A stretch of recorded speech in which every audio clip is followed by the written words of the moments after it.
commemorate 5 years of HiJello, I thought I'd return to the game I started this channel with and delve into why I love it so much. Kirby 64 was one of the first video games I ever played. I still remember picking the game off the rental shelf at my grocery store and not knowing what a Kirby was, but still liking the characters on the box enough to rent the game. That was one of the things I don't do much anymore, try games out because I like how the characters look. But in an age of waifu bait, we're coming full circle, baby.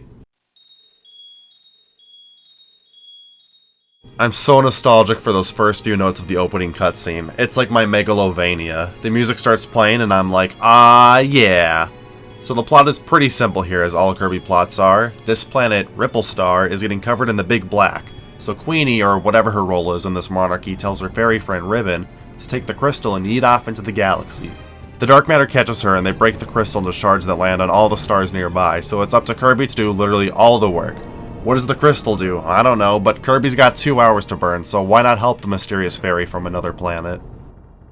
So we start off in Popstar because we don't live there. In other Kirby games, Popstar has every biome under the sun, but all the crystal shards landed on the grass corner, which is some heavy-ass baloney. If crystal shards can land here, here, or here, why didn't any of them land here? The game's a side-scroller that curves and bends because Nintendo 64 hardware is neat, so we call it a 2.5D platformer. I'm surprised this isn't something developers use very often. Not all levels curve this much, but it's really cool seeing a structure in the background and being able to enter that structure all through a curved path. So without further ado, here's Popstar. These are all the grassy, basic Wombat levels. The first is a field with some rivers and a cabin. There aren't many enemy types to use here, so I'll take this opportunity to break all momentum so I can talk about the copy abilities, since they make up the gameplay. You eat the enemies to get an elemental attack based on their appearance. Fire enemies get you fire, pointy guys get you needle, and blowy uppy enemies get you radiation and 4 months to live if you're lucky. There's 7 different elements, but in Kirby 64 you can combine them.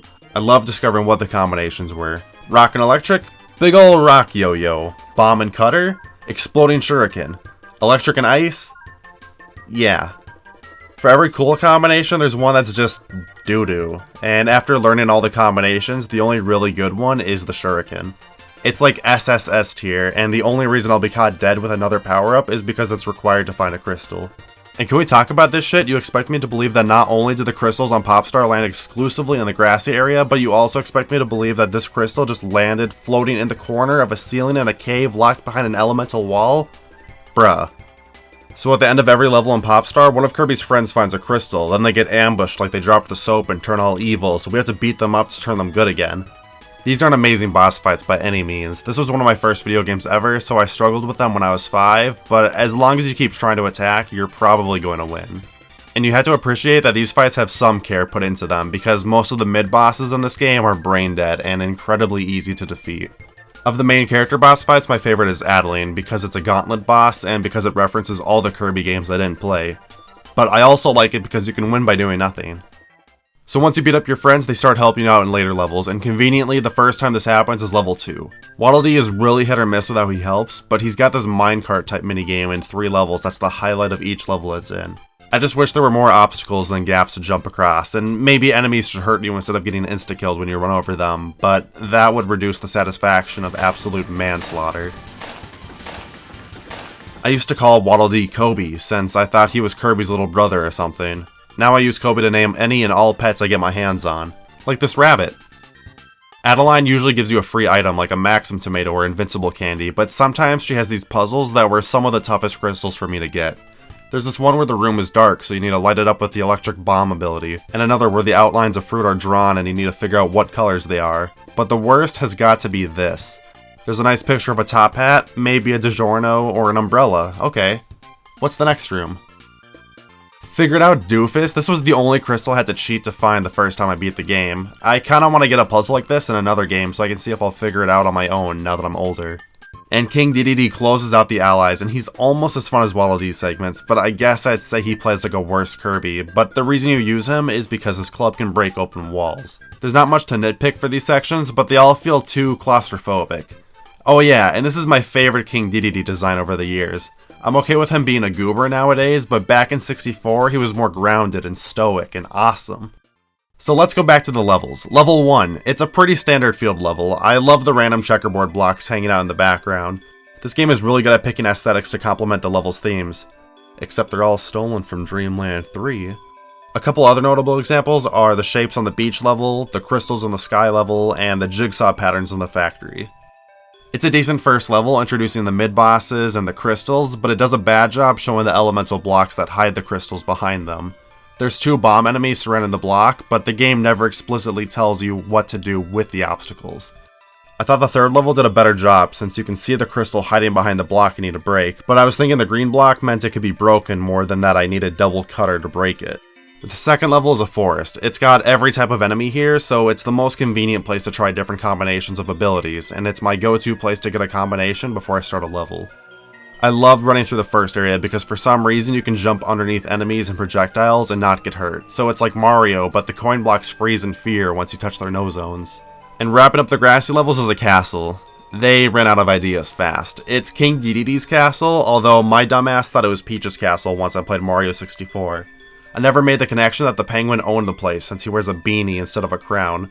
It's a pretty fun level since you get to explore inside and outside the castle.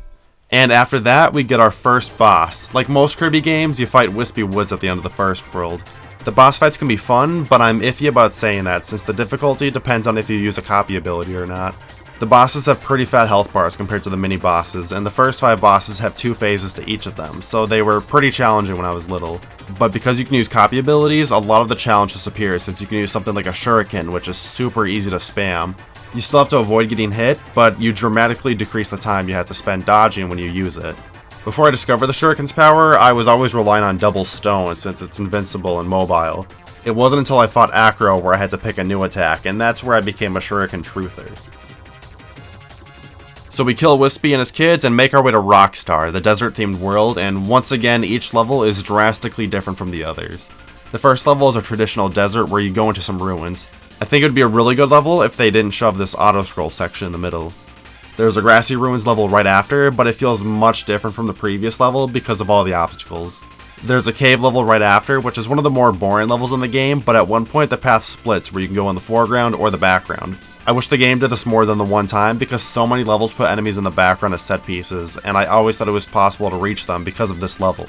And in the last level, you go inside this cool cybernetic pyramid. There's a lot of waiting around for moving platforms here, but the aesthetic is so unique that I can overlook all that. The boss fight right after are these polygon creatures. I really like how the first phase is an endurance round where you can't attack the picks, but they can attack you. I feel like designing a boss like this wouldn't work in many scenarios, but Kirby pulls it off.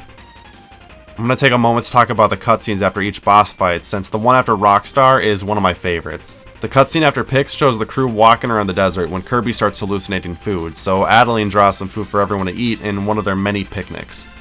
Another good cutscene is Aqua Stars. Everyone's tossing rocks, and Kirby feels the need to show his top energy and winds up his throw so he can reach the nth dimension. But he takes a fat L when the frothy kiss of Big Ocean blocks him from seeing if he succeeded.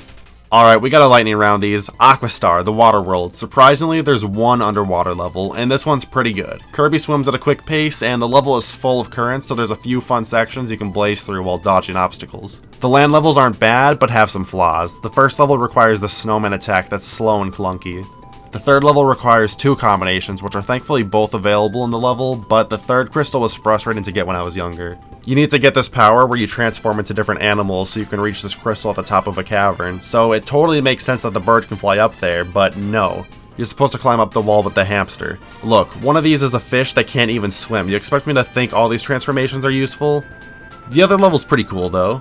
Yeah. Then we fight Acro. I talked about Acro. On to Neo Star, which they should have called Rock Star because all the enemies here are rock types. I like how varied each level here is, with it featuring a jungle, mountain, cave, and volcano, but this is by far my least favorite world in the game. You have to use this awful dynamite attack in the cave level that takes forever to blow up, and then you have to crouch when it blows up, otherwise you'll get hurt. So you can use that time to subscribe to my channel while you wait for it to blow up. The jungle and mountain levels aren't bad, except for this. And the volcano is a genuinely challenging level, but it introduces these stupid birds that constantly poop so they can easily break your momentum. And the boss here is a melting emoji. Dumb character design aside, this fight is pretty fun without using a copy ability. Shiver Star, hey, that looks like. The first 2 levels are pretty standard snow and sky themed levels. Other than the crystals I talked about, neither of these levels have much that stand out to me, but that's okay since all the cool points were put into the next 2 levels. If I hadn't made it clear already, the indoor levels in this game are my favorites. I don't know what kind of building this is, but I call it the mall level.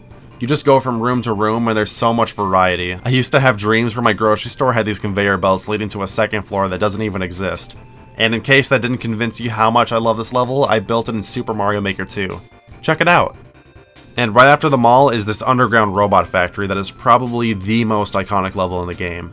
It's not in my personal top 5, but I can definitely see why people like it so much. The boss right after is this giant robot. People talk about Shiver Star being a post-apocalyptic Earth, but I want to know the lore behind why this robot is full of weapons.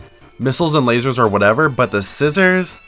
I don't know about you, but I think getting cut in half is more cruel than getting blown up. After beating HRE, we can finally head to Ripple Star, and I was very surprised this was the final world when I got to this point, because when I first rented the game, I opened the file that had every level available, and 5-year-old me saw the Heart World, and Hearts being non-threatening, I played its levels first.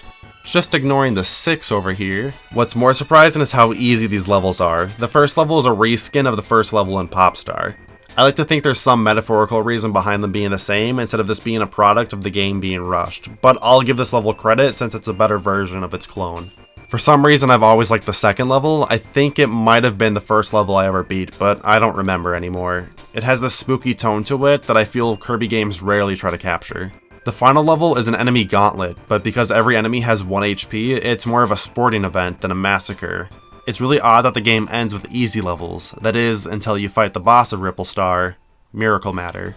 And what is this thing? I always thought it was a dice block, but it could be Hal's interpretation of the angel Ezekiel saw in the Old Testament for all I know. I love this boss because you can't use copy abilities, so there's no loopholes like shurikens or invincible power-ups to hide behind. The only way to hit Miracle Matter is with the element it's currently transformed into, making this a literal fight fire versus fire type of battle. For the fate of the universe. And once you beat Miracle Matter, Ripple Star is all good now, right?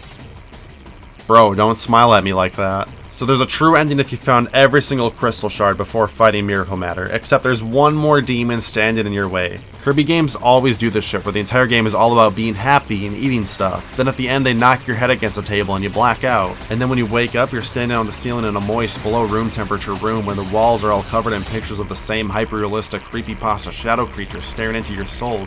How did I end up here, you ask? But you simply accept that all the signs were there, but the truth is that the devs just felt like giving you demons. Now you have to kill them, and once you return home, you're void of all empathy, accepting that the world is a fucked up place and have your own emotionless tempo. You sit on the couch without the TV on, eating leftover cake that you left. Alright, 0-2. Why'd they put a Star Fox boss in my Kirby game? This fight is cool and all, but why? I name dropped it before, but this is just like the true final boss in Kirby's Dream Land 3, which I still need to beat, by the way. Just keep shooting the eye, then shoot the bandage, which erects the demon, then you shoot the peener because we are not consenting. Yay! There's a few other bonus things too. When you beat a level, there's a mini game you play where you can restock your health or gain an extra life. I like the design of the locations these picnics takes place at, but what's more exciting are the trading cards you can pick up here. They show you all the enemies and bosses' names. Yes, I spent 5 hours collecting them all. I'm so glad I now know that Not Flomp's name is... And there's a few mini games too. There's 100 Yard Hop, which I think is really fun, and I'm surprised it took Mario Party 18 years to steal this idea. Bumper Crop Bump, which is one of those mini games where everyone gets mad when they play it because it gets pretty competitive. And Checkerboard Chase, it's a last man standing type of mini game. This is my personal favorite of the three, and I had a friend I'd play this one all the time with while we ate Tostitos and drank Hawaiian Punch, aka Red Drink, aka Soul Food, cause I straight got soul! So that's Kirby 64. I know it isn't super well regarded among Kirby fans, but this is the one I grew up with, and it's the game I compare every other Kirby game to. I want to see more power-ups like a drill or fireworks, because they give the game an identity, instead of something lame like a bomb with water properties like what Star Allies did. So that's going to be it for this episode. I hope you enjoyed it. Feel free to leave a like as well if the channel grows, subscribe to get updates on my uploads as soon as they happen, but until then I will see you all next time.